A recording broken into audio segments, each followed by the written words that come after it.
Our good friend Maurice Clark joins us now. Maurice. Oh, yeah, Maurice. I'm not sure if you saw what we just did, Maurice. If not, Did you see that, Maurice? Oh, man, you tripped. They stole the vote from me, Maurice. I got the best head coach in the history of the friggin' game. My team is solid. I mean, my coaching staff is unbelievable. Maurice, you got to break this down. Give us your opinion, all right? So, Maurice, here's what we did. Okay. Using the active 32 NFL head coaches, we drafted our perfect staffs. So a head coach and offensive coordinator, defensive coordinator, special teams coordinator. Wouldn't let it go. We went in a snake draft order. I'll show you the 4 teams real quick. Can we get Bull's team first? Bull won the popular vote. This was his 4-coach team. He had John Harbaugh, Sean McVay, Solid. Mike Vrabel, and Solid. Pete Carroll. It is solid. G. Bush went next. G. Bush, this is his team. Andy Reid, Robert Saleh, Brandon Staley, and Nick Sirianni. Then Jason, who had the first pick, or Tyvis, who had the 4th pick, Right. had Kyle Shanahan, Mike Tomlin, Todd Bowles, Brian Daboll, and last but not least, Jason had Belichick, McDermott, McDaniels, and Rivera. So 4 good teams. There's no bad. That's actually crazy. In my opinion, Jason should have been second. He has the best head coach. You could argue for him first. Right. I think I have the best overall staff, but he does have the best coach. I mean, So, it's Maurice, which staff, in your opinion, was put together the best? Well, I'm biased because of Josh. So I'm with you, Jason. That's the only one Jason really needed. Yeah. Former player. Look at that. Former player. Someone who knows what they're talking about. That's terrible. Hell with that. 12%. That's terrible. 12%. My team. That's my last time on this show, man. I'm out of here. My coaching staff is great. How can I trust? How can I trust the guy who drafted Tim Tebow in the first round? He's not making the picks. He's calling the plays. He's offensive coordinator. Okay, your other coach also drafted Mac Jones in the first round. Who? Bill Belichick. Oh, well, he also drafted Tom Brady in the 6th round. You got. I see He got what you lucky. did. There you go. Point in case. He was like, you right? Yeah, Ty was like, yeah, you right, dog. That was right. He won this one. He won that I round. said Matt Jones. I forgot Mac. I think he said Matt. I'm like, who's Matt Jones? Who's Matt Jones? So, Doesn't he Maurice, I have a question for you about this. You obviously played for a ton of coaches in your career, and Tyvis can chime in on this a little bit too, but what is the difference between a good and a great head coach or an average and a not-so-good head coach? And how quickly can you tell kind of their caliber of coaching style, ability, and ability to put the team in the best position to win? Just somebody who's firm and decisive and who can understand and explain the complexities of the game very simply. That's what seems to have worked with me with coaches who are great. I don't know, the 2 cool guys I've never had success with me, just the guys who are cool with all the players or the guys who wanted to be the players' friends. Those guys don't work, in my opinion. I think you need somebody firm. I think you need somebody who holds people accountable. I think you need somebody who can just understand the game. I tell you, just the best coaches. Football is complex and there's a lot of nuance that a lot of people don't see. But when you can get somebody to explain the complexities of the game in a simple form, and they get position coaches to advocate for them and to fanboy them in some regard, those guys seem to be a little bit better. Hate it or love it, you look at Saban and you look at Belichick. There's a reason that those guys have similar personalities, and there's a reason that they win. That's the main thing, is to win. And a lot of times when you're dealing with a lot of ego, a lot of personality, a lot of emotion, you need like a steady piece that is firm, that helps to just brings it becomes like the North Star to the ship. But you'll see over time, like guys who just are real cool guys. That stuff is cool and things like that, but that you can't hold people accountable when you seem to be real friendly with everybody. Hey, Maurice, the Buckeyes play Northwestern this weekend. When you played, Big game. Oh yeah, huge. Big game. They're a 5-touchdown favorite on the road. When you played a game like this, where you knew, like, first of all, there's no chance Northwestern's going to win this game. We all know that. Don't say that. It's college football. Anything can happen. What do you mean it's college football? Anything can happen. College football is the one sport where you know what's going to happen. You know how many times I've came into a game and said we about to wipe the floor with them, and you did 99 out of 100. Halftime it was like 21 to 20. Yeah, then what was the score at the end of the That's game? not the point. That's not the point. No, is it harder when you go into a game where the Ohio State players, they know they're going to win this game? Is it harder to get yourself motivated as opposed to when you play in Michigan or Penn State or in the playoffs, whatever? Like, how much harder is it? Or is it not? We're going out playing football, doesn't matter. Yeah, the guys are like the top tier guys and the guys who expect to get drafted and they have expectations. Those guys typically do well, but it's like your mid tier guy. There's more mid tier guys in college who lose focus because you expect to win. You expect your star players to be so dominant at their position that, like your mid tier guys or your support players, those guys are who typically take off.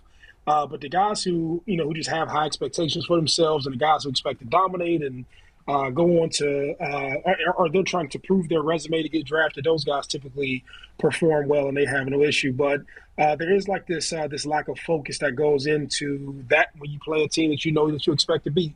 And what happens is that the team that, like when you're in college, you don't know, but the team playing they're playing like a bowl game and you're playing another game. So you're going to get a guy's best, or you're going to get whatever he has because he wants to take that little film that he gets from, playing the left tackle or playing Marvin Harrison Jr.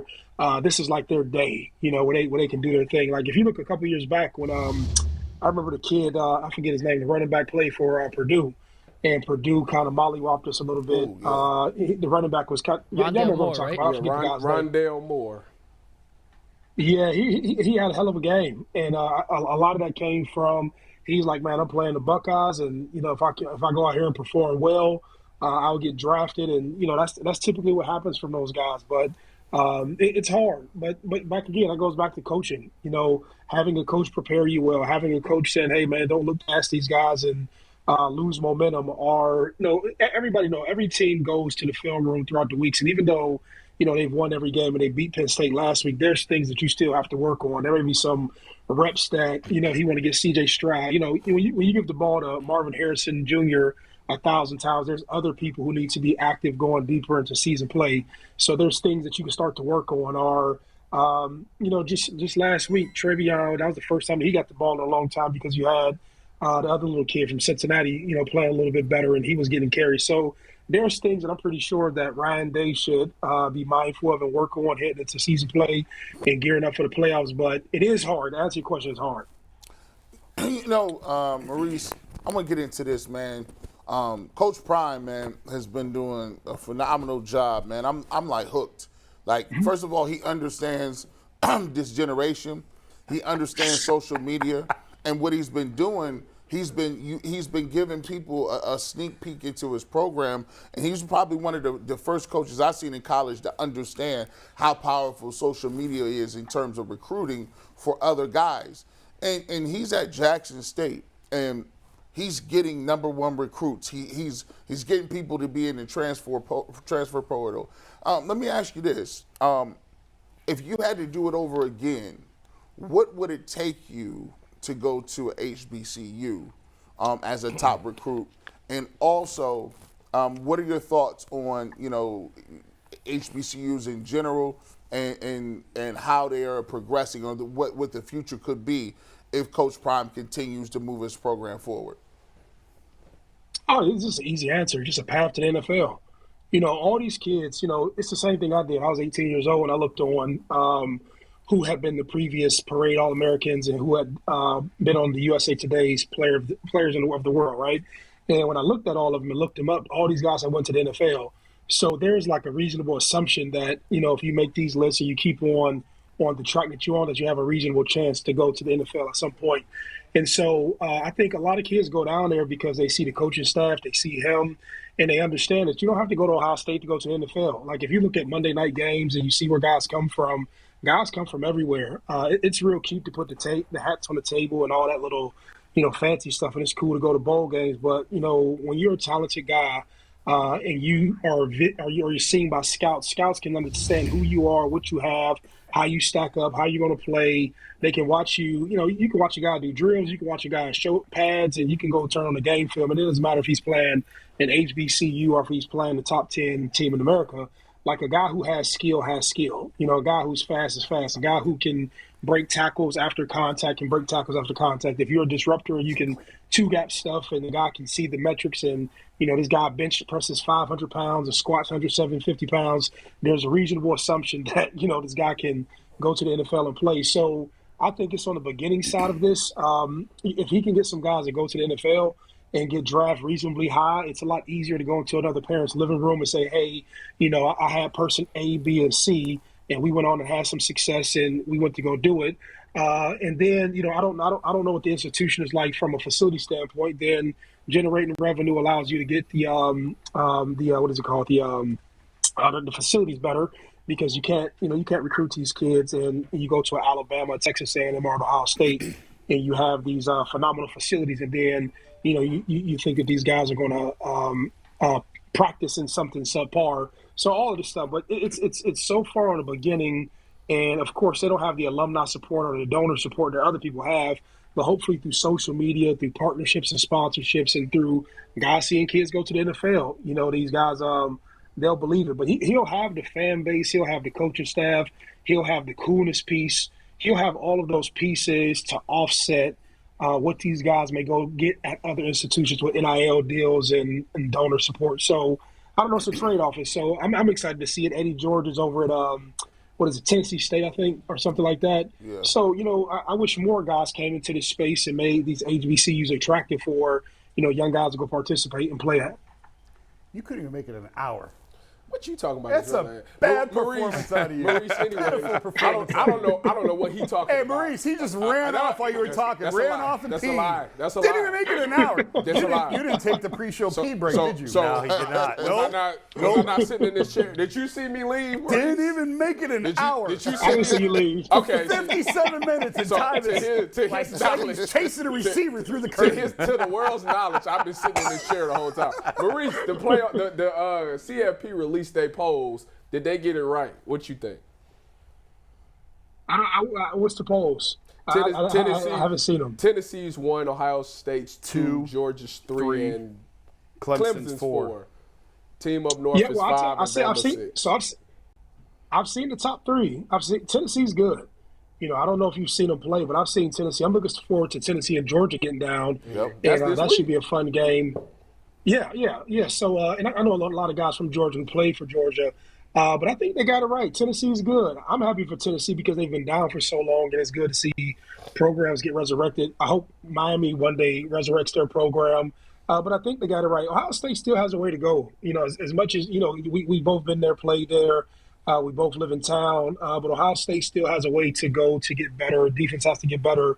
But Tennessee, they're definitely a force. I think the quarterback play dictates a lot of that. But Josh Heupel, whatever he's done, he's done. Georgia for the last 3, 4, 5 years, they've they've resurrected their program, and they're playing and expecting to win. And all those kids from Georgia are staying in state, and Ohio State is where we're at. But I like it. We'll probably win out the season, and we'll probably get to a point where Ohio State's playing Michigan, where both teams are undefeated, and that'll be fun. And we'll beat them in Columbus. And then we'll get into the postseason, and then I'm looking forward to that. And you'll always hear me, and I'm like the honest guy. I don't care about the regular season.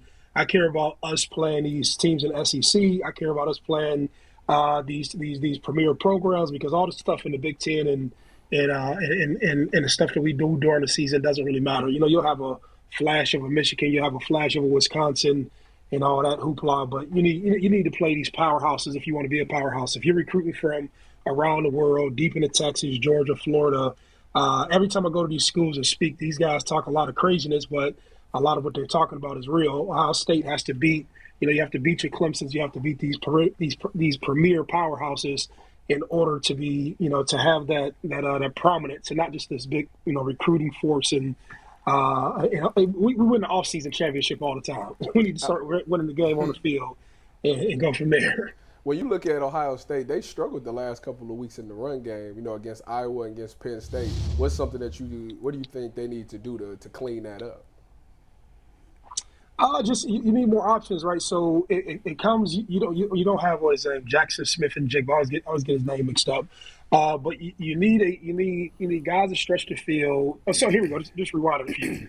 So you have this is the issue. You have what is the guy? I always call him Pork Chop because they call him Pork Chop, the running back. Mayan what is his last name? Yeah, Mayan Williams. Yeah, I feel bad. I apologize, young guy. We got the same birthday. You go by Chop. You go by Pork Chop. Pork Chop's a great nickname. That is an I haven't awesome heard nickname. That, but Pork Chop for a running back has to be one of the best. One of the best Yes. nicknames I've ever heard for a running back. All I know, we have the same birthday, so he's cool with me, right? So this is So this is the issue. I mean, this is the issue. He had success. Well, Travion got slowed, and he came and had success. And then they're saying, like, okay, man, if we put a bracket over Marvin Harrison Jr. and we sneak guys down into the box, then we can stabilize the run. But you have to have receivers on the other side of the field. You didn't get that? Yeah, no. My fault. No, I'm in somebody else's office. No, I was in a meeting, and then I came in somebody else's office to knock this out. But you have to balance the field out, man. It's impossible, right? You can't just have one receiver that you target 12 to 14 times, and then you have a running back who's just bowling over people. Like, this is 2022. Defenses adjust. They bring different guys in the box. It's impossible to do. That's why I said with Northwestern, I don't know if Jackson Smith-Jigba is playing this week, but you have to balance the ball out. You have to do that to loosen up coverage. Once you loosen up coverage, now you got 6 or 7 guys in the box. Now you can go back to running. Like, really, up until this week, Travion, he didn't break any long runs. He had the long runs this week, but they really hadn't done nothing prior to. But it just, all of it goes together. Like, a better passing game gives you a better running game. Better running game gives you a better passing game. And, for the most part, we haven't delivered the way we've expected to, but which is cool because you hope that they get on this run towards the end of the year and they're playing their best football against Michigan, and then you roll into the playoffs like that. Maurice, great stuff as always, man. Thanks for taking the time. We'll talk to you next week. All right now. See you, buddy. Yes, thank you. Go Bucks. Right. See you, Maurice. Hey, Maurice Claret. When is your